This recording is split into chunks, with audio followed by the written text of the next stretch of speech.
하나님 말씀 레위기 19장 11절에서 18절의 말씀입니다. 레위기 19장 11절에서 18절입니다. 교도하겠습니다. 너희는 도둑질하지 말며 속이지 말며 서로 거짓말하지 말며 너희는 내 이름으로 거짓 맹세함으로 내 하나님의 이름을 욕되게 하지 말라. 나는 여호와이니라. 너는 내 이웃을 억압하지 말며 착취하지 말며 품꾼의 삭슬 아침까지 밤새도록 내게 두지 말며 너는 기먹은 자를 저주하지 말며 맹인 앞에 장애물을 놓지 말고 내 하나님을 경외하라. 나는 여호와이니라. 너희는 재판할 때에 불의를 행하지 말며 가난한 자의 편을 들지 말며 세력 있는 자라고 두둔하지 말고 공의로 사랑을 재판할지며 너는 내 백성 중에 돌아다니며 사람을 비방하지 말며 내 이웃의 피를 흘려 이익을 도모하지 말라. 나는 여호와이니라.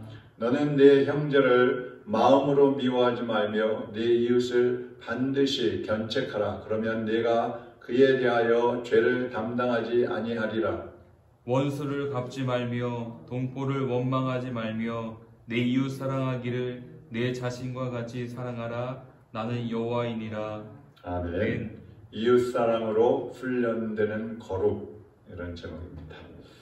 이 본문에서도 이제 십계명의 여러 가지 내용들이 나오고 있는데 이 십계명은 하나님 말씀 전체를 대표하는 또 모아놓은 이런 핵심 부분이 십계명입니다.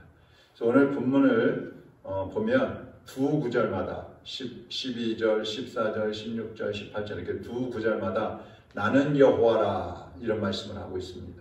나는 여호와라. 이 말씀은 뭐냐면 모든 것은 하나님 말씀이기 때문에 반드시 지켜야 한다는 말씀인 것입니다. 그래서 12절을 보면은 십계명의 8계명이 나옵니다. 여기 도둑질하지 말라, 또 속이지 말라, 거짓말하지 말라 이렇게 말씀하고 있는데 이 도둑질, 거짓말, 속이는 거 이거는 서로 다 연결되어 있는 것입니다. 에베소 4장 28절에도 보면 도둑질하는 자는 다시 도둑질하지 말고 돌이켜 가난한 자에게 구제할 수 있도록 자기 손으로 수고하여 선한 일을 하라 이런 말씀을 하고 있어요. 우리가 지난번에 봤는데 10절에 보면 가난한 자를 도우라 이런 말씀이 나오고 있거든요. 거기에 이어서 오늘은 도둑질하지 말라 이렇게 말씀하는 것은 남의 것을 탐내지 말고 스스로 자기 노력과 자기 힘으로 자기의 삶을 영위해 나가라는 그런 말씀인 것입니다. 그리고 9절, 12절은 9계명과 3계명 이렇게 두 가지가 나오고 있는데 이것은 상대방을 속이기 위해서 하나님의 이름으로 맹세하지 말라는 겁니다. 우리가 보통 자기 결백을 이렇게 드러내려면 내가 하나님을 두고 맹세한다, 하나님의 이름으로 맹세한다 이런 말 하잖아요. 그런 거 하지 말라는 겁니다. 그것은 하나님의 이름을 망령되이 여기는 거예요. 하나님의 일을 가볍게 여기는 거예요. 업신 여기는 거라는 거죠. 그렇게 하고도 또 가서 죄를 짓는단 말이죠. 그러니까 하나님 앞에서 감히 하나님의 이름을 사람 앞에 그렇게 함부로 취급하지 말라는 것입니다. 그리고 13절, 14절은 가난한 자를 위한 그런 앞에서 말씀을 하고 있다면 여기 13절, 14절은 약한 자의 것을 빼앗거나 떼어막지 말라 이런 말씀을 합니다. 또 장애인들을 힘들게 하지 말라고 말씀하고 있어요. 왜냐하면 이것들은 다 윤리적이지 못해요. 비윤리적인 겁니다. 하나님의 뜻에 어긋나는 것이죠. 예수님은 약한 자를 도우러 오셨고 또 죄인들을 구원하러 오셨어요. 약한 자를 위해서 또 죄인들을 위해서 오신 그 예수 그리스도를 본받아서 우리도 약한 자나 또 장애인이나 부족한 사람들을 돕는 그러한 삶을 살아가야 된다는 것입니다.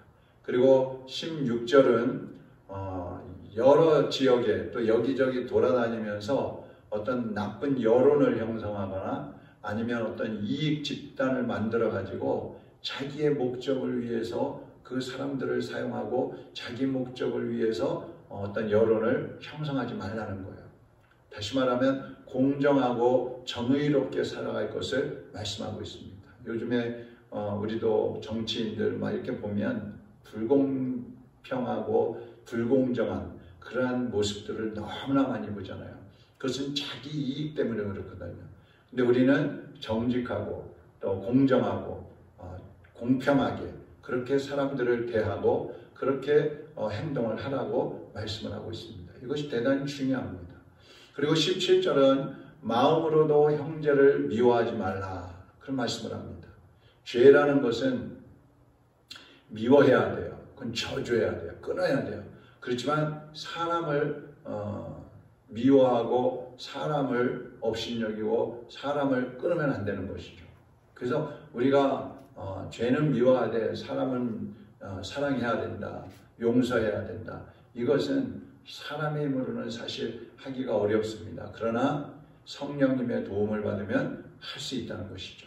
원수까지도 사랑할 수 있고 나를 손해보게 하고 고통스럽게 하는 사람까지도 용서할 수 있다는 것입니다. 성령님의 도움을 받아야 되는 것입니다.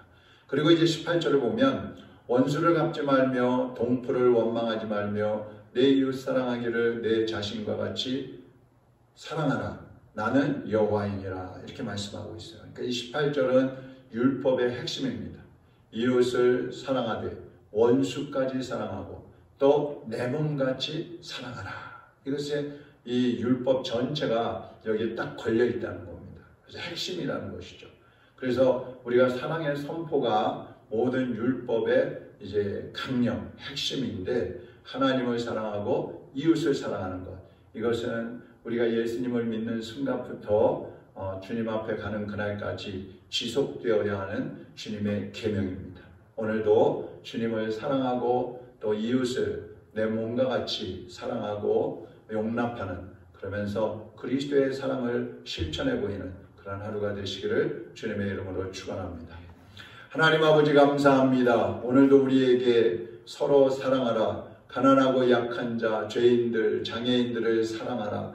그들을 돌보고 또 그들을 사랑하라고 말씀하신 주님의 말씀을 따라서 오늘 하루도 사랑하는 하루가 되게 하여 주시옵소서. 주님 앞에 부끄러운 모습으로 살지 않게 하시고 항상 정직하며 진실하며 공평한 삶을 살아갈 수 있도록 우리를 성령님께서 인도하여 주시옵소서. 이번 한 주간도 주님 안에 거하는 하나님의 자녀들의 발걸음을 인도하여 주시고 악에 걸리지 않게 하시고 시험에 들지 않게 하여 주옵소서. 여러 가지 사고나 질병에 걸리지 않도록 보호하여 주시옵시고 믿음의 승리자로 살아갈 수 있게 하여 주옵소서. 가정마다 평강을 주시고 자녀들이 믿음으로 굳게 서게 하시고 부모들이 또 믿음의 본을 보이며 예수 그리스도의 사랑을 가지고 살아갈 수 있게 하여 주옵소서. 나라와 민족을 긍휼히 여겨주시고 주님 앞에 바로 서게 하여 주옵시고 우상과 미신과 이단의 세력이 깨지고 하나님의 그 사랑,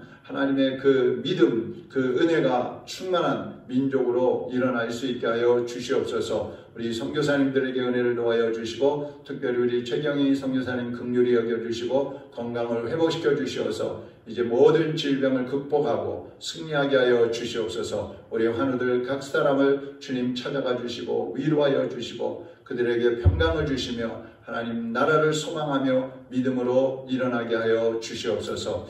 예수님의 이름으로 기도하옵나이다.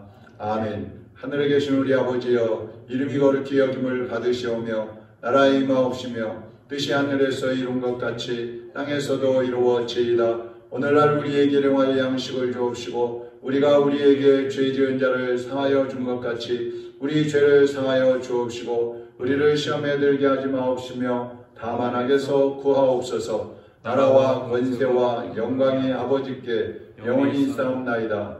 아멘.